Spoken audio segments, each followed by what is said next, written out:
लोग काम धंधे पे जाते हुए भी मिल रहे हैं, काम पे से आते हुए भी लोग 1-2 घंटा आके लोग यहाँ जा रहे हैं। प्रशासन को कोई तकलीफ नहीं दे रहा है, कोई रोड ब्लॉक नहीं कर रहा है।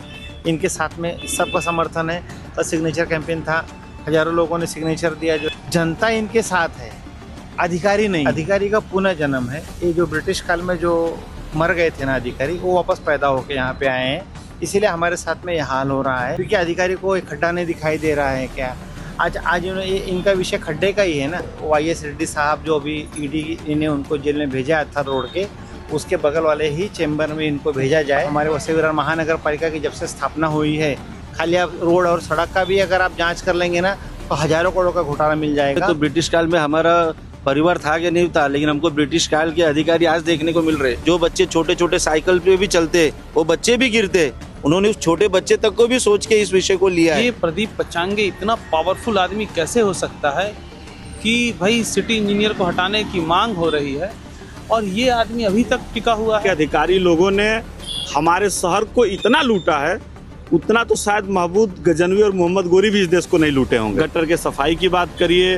नालों की बात करिए, भ्रष्टाचार इन अधिकारियों के खून में नहीं, इनके DNA में घुस चुका है। आम जनता चिल्लाते चिल्लाते मर जाए, इनका टारगेट पूरा होना चाहिए। अच्छी सड़क के लिए 4 दिन से भूखे विवेक तिवारी। नमस्कार, मैं भावना राठौड़ और आप देख रहे हैं खबरों का खुलासा। इस वक्त मैं विरार में उपस्थित हूँ। हमने इस खबर को पहले भी कवर किया था और हमने बताया था कि किस तरीके से यहाँ पर भूख हड़ताल पर बैठे हुए विवेक तिवारी जी, और इनकी बस एक ही मांग है कि नाला सुबरा वसई विरार की जो सड़क है वो अच्छी होनी चाहिए। अब धीरे धीरे यहाँ पर कई लोगों का समर्थन उन्हें मिल रहा है। यहाँ पर रिस्पॉन्स उन्हें महानगर पालिका से क्या कुछ मिल रहा है, वही हम लोगों से बातचीत करेंगे, सवाल करेंगे, पूछेंगे और जानेंगे। नमस्कार सर, क्या कहेंगे, इन्हें रिस्पांस कितना मिल रहा है, कितना नहीं मिल रहा है उसको लेकर? नहीं, रिस्पांस बहुत अच्छा मिल रहा है। हम महानगर में रहते हैं, लोग काम धंधे पे जाते हुए भी मिल रहे हैं, काम पे से आते हुए भी लोग 1-2 घंटा आके लोग यहाँ जा रहे हैं। प्रशासन को कोई तकलीफ नहीं दे रहा है, कोई रोड ब्लॉक नहीं कर रहा है। इनके साथ में सबका समर्थन है। तो सिग्नेचर कैंपेन था, हजारों लोगों ने सिग्नेचर दिया जो है, और जनता इनके साथ है, अधिकारी नहीं है। तो अधिकारियों से क्या रिस्पांस मिल रहा है कि नहीं मिल रहा है, कि क्या हो रहा है, वही मैं अधिकारी का पुनः जन्म है। ये जो ब्रिटिश काल में जो मर गए थे ना अधिकारी, वो वापस पैदा होकर यहाँ पे आए हैं। इसीलिए हमारे साथ में यह हाल हो रहा है, क्योंकि अधिकारी को एक खड्डा नहीं दिखाई दे रहा है। क्या आज इनका विषय खड्डे का ही है ना। तो अधिकारी का कैसा, अधिकारी यहाँ रहता नहीं है। अधिकारी रहता है थाना में। ये प्रदीप पचांगे थाना में रहता है, तो उसका बच्चा यहाँ तो गिरेगा नहीं, उसका तो हाथ पैर टूटेगा नहीं, और उसका सिनोवा गाड़ी है, वो खुद भी नहीं गिरेगा, उसके भी हाथ पैर नहीं टूटेगा। तो उसका पुनः जन्म है ब्रिटिश काल का जो है ये जो है, इसीलिए उसको ये दिखाई नहीं दे रहा है। और मैं भगवान से मनाता हूँ कि हमारे जो YS रेड्डी साहब जो अभी ED ने उनको जेल में भेजा था रोड के, उसके बगल वाले ही चेंबर में इनको भेजा जाए।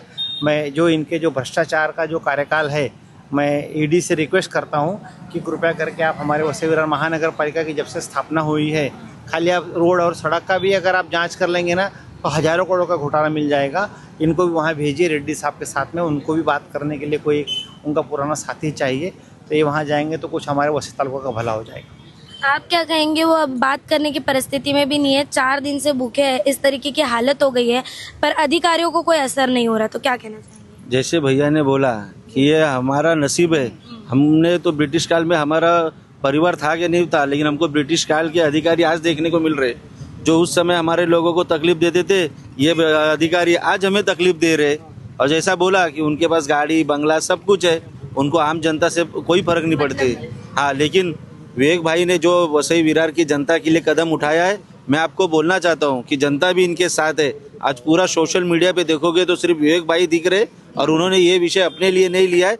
जो बच्चे छोटे छोटे साइकिल पे भी चलते, वो बच्चे भी गिरते, उन्होंने उस छोटे बच्चे तक को भी सोच के इस विषय को लिया है। तो मेरा आपके चैनल से माध्यम से ये विनंती है कि वसई की विरार की जनता भी विवेक भाई के लिए खड़ी हो। अगर टाइम मिले तो आ सके, और नहीं आ सकती है तो अपने अपने सोशल मीडिया पे विवेक भाई के पेज को फॉलो करे और टैग करे, और जितना हो उतना वायरल करे। मैं आपके चैनल से यही बोलना चाहता हूँ। कहना तो हम भी यही चाहेंगे कि वसई विरार जैसे ढीक शहर में बहुत बड़ी बात है कि एक व्यक्ति सड़क के लिए भूखा यहाँ पर बैठ गया, क्योंकि अधिकारी यहाँ के ऐसे हैं जो सुनते नहीं है। आप क्या कहेंगे रवि जी, इतना बड़ा निर्णय जो इन्होंने लिया है, क्योंकि यहाँ पर अब मैं देख रही हूँ कि उस तरफ MSCB का भी आंदोलन चल ही रहा है। आज उनको 14 या 15 दिन हो गए, वहाँ पर भी कोई सुनने वाला नहीं है, यहाँ पर भी कोई सुनने वाला नहीं है, और वसई विरार में हर जगह आंदोलन हो रहे हैं, सुनने वाला कोई नहीं है। क्या कहेंगे?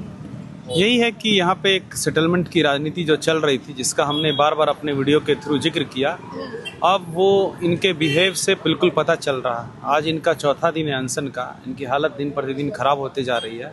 और हमारी मांग एकदम सिंपल सी मांग है कि किसी भी अधिकारी को वैसे भी किसी एक पोस्ट पर ज़्यादा दिन तक नहीं रहना चाहिए। ये एक बेसिक प्रैक्टिस है।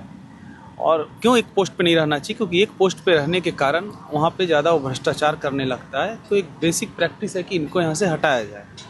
तो हमारी मांग बहुत ही संवैधानिक मांग है, और इनको हटाने की मांग, जहाँ तक मुझे पता चला है अभी, कि हमारी विधायिका मैडम भी ने बोला था कि शहर का सिटी इंजीनियर बदला जाए, और फ्लोर में बोला था, महाराष्ट्र विधानसभा में बोला था।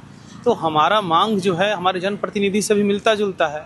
अब मुझे समझ में नहीं आ रहा कि ये प्रदीप पचांगे इतना पावरफुल आदमी कैसे हो सकता है कि भाई सिटी इंजीनियर को हटाने की मांग हो रही है और ये आदमी अभी तक टिका हुआ है। मतलब कौन सी शक्तियां हैं जो भाई इनको यहाँ रोक के रखी, और किसका हित साधा जा रहा है, यह हम लोग को बहुत चिंता होता है। मैडम, आप कुछ कहेंगे इस विषय में? जैसे कि इन्होंने कहा कि विधायक जी ने भी मांग उठाई थी, तो आप कुछ कहना चाहेंगे? मैंने भी न्यूज़ में देखा कि वसई की विधायिका ने जो है हाउस में मांग किया था कि जो सिटी इंजीनियर प्रदीप पचांगे हैं उनको हटाया जाए। उनका क्वालिफिकेशन भी उतना नहीं है कि वो 35 लाख की पॉपुलेशन का वो नियोजन कर सके, जिसकी वजह से बरसात का पानी हमारे घरों में आता है।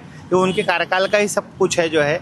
और सरकार ने की तरफ से जो माधुरी मिसाल मैडम थी, मंत्री जी महोदय हैं, उन्होंने कहा था 15 दिन में हम सिटी इंजीनियर जो है बदल के देंगे वसई विरार महानगर पालिका का।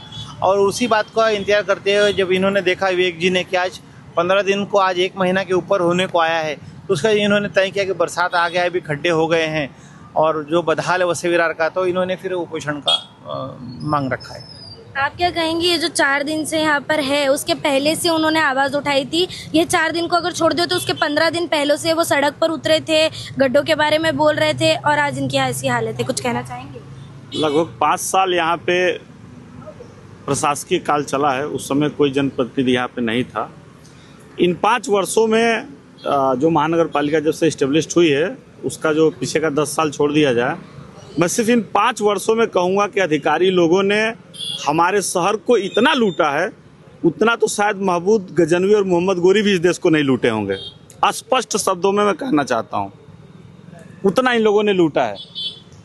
आप सड़क की बात करिए, खड्डों की बात करिए, गटर के सफाई की बात करिए, नालों की बात करिए, भ्रष्टाचार इन अधिकारियों के खून में नहीं, इनके DNA में घुस चुका है। स्पष्ट शब्दों में मैं कहना चाहूँगा, जितने भी अधिकारी हैं, चाहे STP के हों, पानी पुरौठा के हों, आपके बांध काम के हों, इनको जनता से कोई लेना देना नहीं है।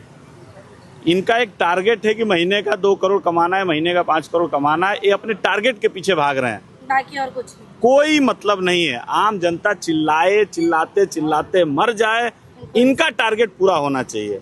साफ तौर पर यहाँ पर जो विवेक तिवारी जी के लिए समर्थन आए थे, उनका क्या कुछ कहना था ये तो आपने देख लिया। विवेक तिवारी जी की हालत इस प्रकार है कि वो कोई बयान देने के इसमें भी नहीं है। कुछ तस्वीरें हम आपको स्क्रीन पर भी दिखाना चाहेंगे। अभी समर्थन तो यहाँ पर इनको मिल रहा है, पर अधिकारियों की तरफ से कोई रिस्पॉन्स नहीं मिल रहा है। बैठने से पहले ही विवेक तिवारी जी सड़कों पर उतरकर इस चीज के लिए आवाज उठा रहे थे, वो दिन छोड़ दो तो अलग गिने जाएंगे, और यहाँ पर वो 4 दिन से बैठे हैं, पर अभी तक कोई सॉल्यूशन निकल कर सामने नहीं आया। कितने दिन और बीतेंगे और किस तरीके की उनकी हालत होगी, ये तो आने वाला समय ही बताएगा। बहरहाल इस पूरे विषय पर आपका क्या कुछ कहना है, हमें कमेंट बॉक्स में जरूर बताइएगा। आज की इस खबर में इतना ही। ऐसे और अपडेट के लिए बने रहे हमारे साथ और देखते रहे खबरों का खुलासा। खबरों का खुलासा से भावना राठौड़ की एक रिपोर्ट। ऐसी और खबरें देखने के लिए बने रहे हमारे साथ और सब्सक्राइब करें खबरों का खुलासा, सच की परख हमसे। सच परखेंगे तो बदलाव पाएंगे, साथ आएंगे तो हर खबर का खुलासा होगा। वीडियो पसंद आने पर लाइक, शेयर, कमेंट, सब्सक्राइब जरूर करें।